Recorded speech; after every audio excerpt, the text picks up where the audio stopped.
Parental estrangement is at an all-time high.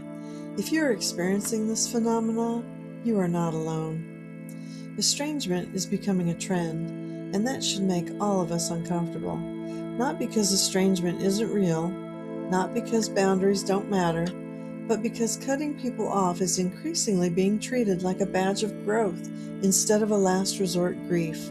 We're turning complex family systems into hashtags, reducing decades of history into one viral clip, calling it healing without sitting with the cost.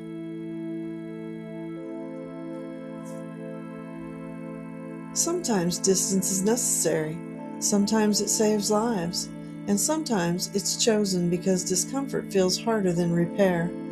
Estrangement isn't empowerment by default. It's not moral superiority. It's not clean or aesthetic or easy. It's a rupture, and ruptures deserve honesty, not trends. If estrangement is becoming common, the real question isn't who's cutting who off. It's what are we losing the ability to tolerate, repair, or hold together. In our culture, parental estrangement is never neutral. It's treated as evidence.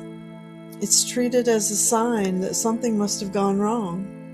People say the right things. It's complicated. Every family has issues. Kids go through phases. But beneath all of that is something unspoken, a quiet sorting, a question mark that lands squarely on you. What kind of parent loses a child like this? Even when no one asks it out loud, you feel it. And once you feel it, you start answering it constantly.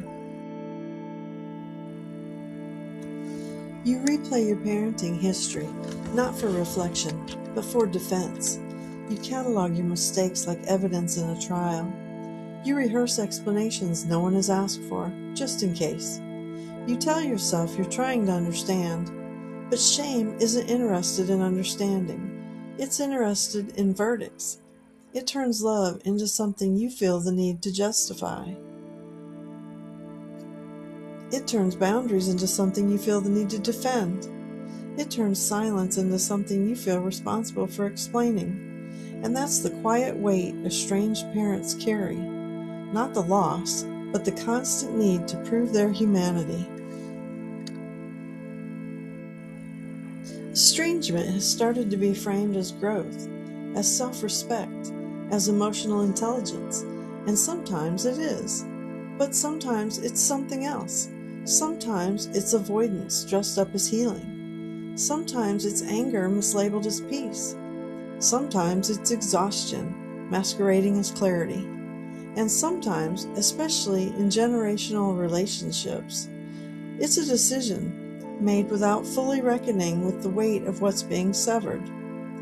This is where estranged parents often find themselves standing in the quiet, because while the dominant narrative says if someone cut you off, it must have been necessary, the lived reality is far more layered. Families are not interchangeable relationships. Parents are not optional chapters.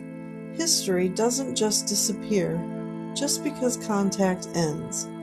When estrangement is treated casually, as a lifestyle choice, a trend, a badge of self-awareness, the complexity of generational bonds gets erased, and parents are left holding a grief that doesn't fit this cultural script. They're expected to accept distance without question, to respect boundaries without voice, to do their own healing in silence, while the relationship itself remains frozen in time. That grief is real, that confusion is real, and it deserves to be named. Estrangement doesn't always come from abuse. Sometimes it comes from a story being rewritten without your voice. An adult child walks away, calls it healing, and suddenly you're the villain in a narrative you were never allowed to speak in. Your love gets reduced to a label. Your mistakes become the whole story. Your years of showing up erased by silence. They call it protecting their peace, but peace can't survive. A conversation isn't peace. It's avoidance. And you're left grieving someone who's still alive, loving them from a distance you never chose, holding questions that will never be answered, because love doesn't shut off on command. And estrangement doesn't mean you stop caring, it just means you were written out. Estrangement doesn't start with silence. It starts with being misunderstood so many times you stop trying to explain. It starts when every conversation turns into a courtroom, and you're always on trial for a crime no one can clearly name, but everyone is certain you committed. People love to flatten estrangement into something tidy. Cut off the toxic parent. Protect your peace. Boundaries are self-care. But no one talks about the parents who begged for dialogue, not dominance, who asked questions instead of issuing rules, who were willing to sit in discomfort, own mistakes, grow, and still got erased. Estrangement is watching your child become a stranger in real time.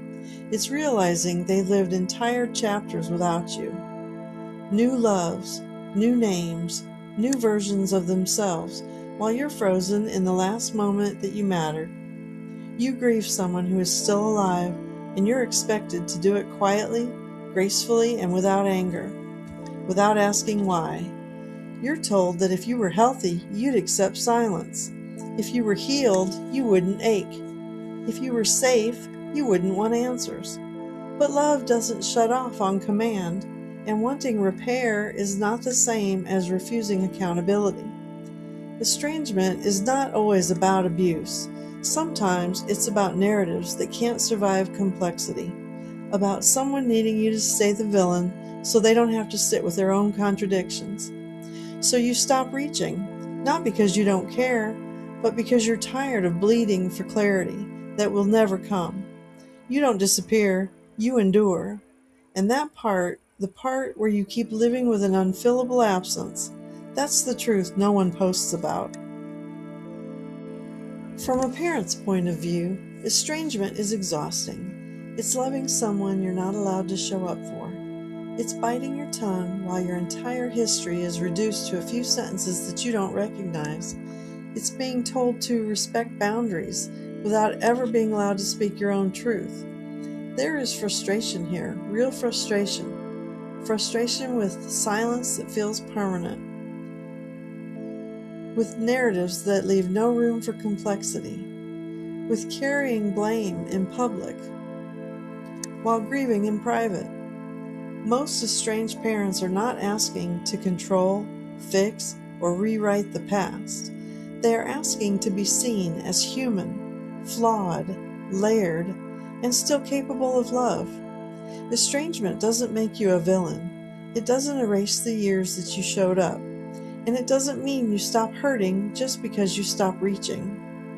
If you're a parent living with this, you're not weak for feeling angry. You're not wrong for feeling confused. And you're not broken for wanting acknowledgement alongside accountability. You're still standing, even when it costs more than anyone sees. At some point, survival stops being the only goal. Not because the pain is gone, but because living alone only in response to pain becomes its own kind of confinement. For many estranged parents, the shift happens quietly. You stop asking, "How do I get through today?" and start asking something deeper. What do I do with what this has made of me? Community often answers that question before language does, not as a solution, not as a mission, but as a place where pain stops circling inward and begins to move outward, carefully, responsibly, without agenda. Estrangement isolates by design. It separates parents not only from their children, but from shared understanding.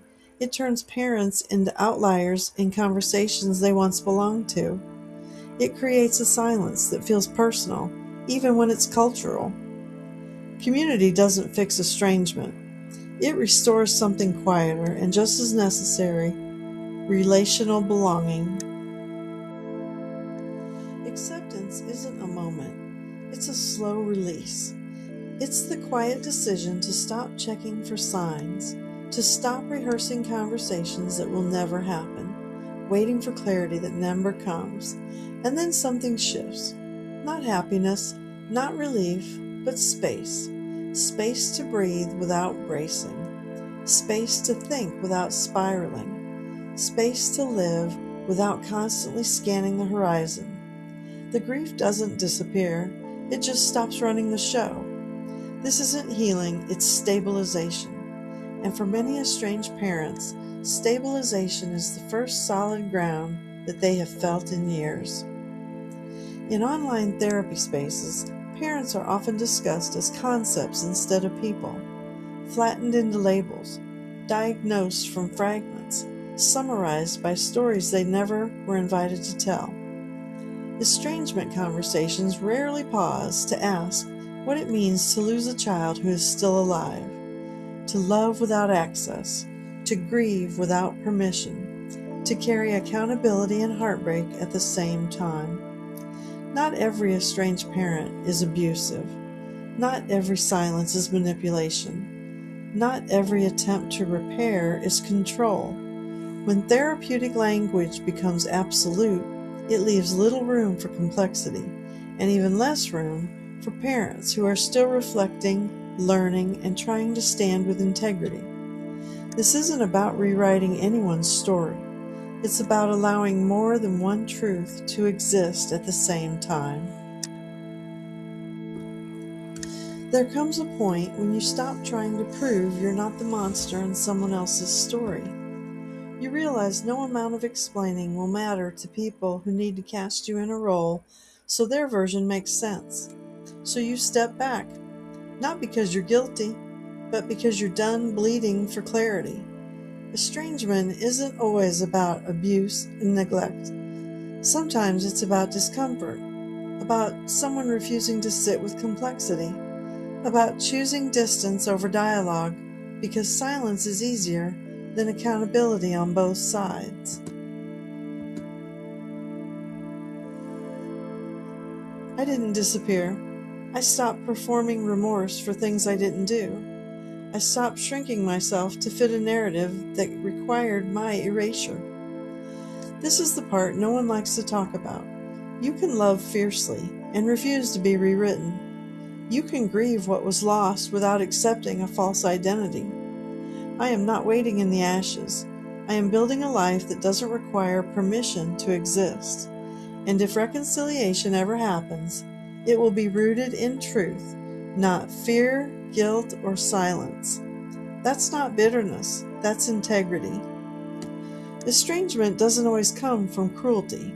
Sometimes it comes from labels, from being told again and again that your pain is toxic, your questions are unsafe, and your grief is manipulative, and your love has conditions simply because it exists. There's a quiet violence in modern healing culture when everything gets reduced to a diagnosis, a buzzword, or a boundary script copied from the internet. Some parents didn't refuse accountability. Some parents asked for conversation instead of silence.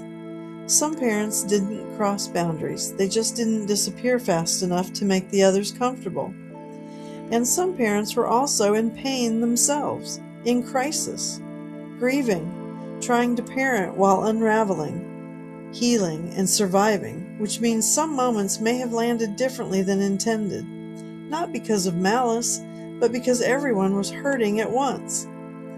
Estrangement is often framed as growth, but no one talks about how easily certainty replaces curiosity, how quickly nuance is discarded, how cutting people off can feel like healing until years pass and the grief has nowhere to land. You're allowed to question a system that tells you who to exile before asking why. You're allowed to grieve relationships that were complex, imperfect, and still real. And you're allowed to stand in the truth that not all distance is wisdom, and not all silence is peace. This perspective reflects one lived experience of parental estrangement and is not intended to invalidate or override the experiences of adult children or others within estranged family systems.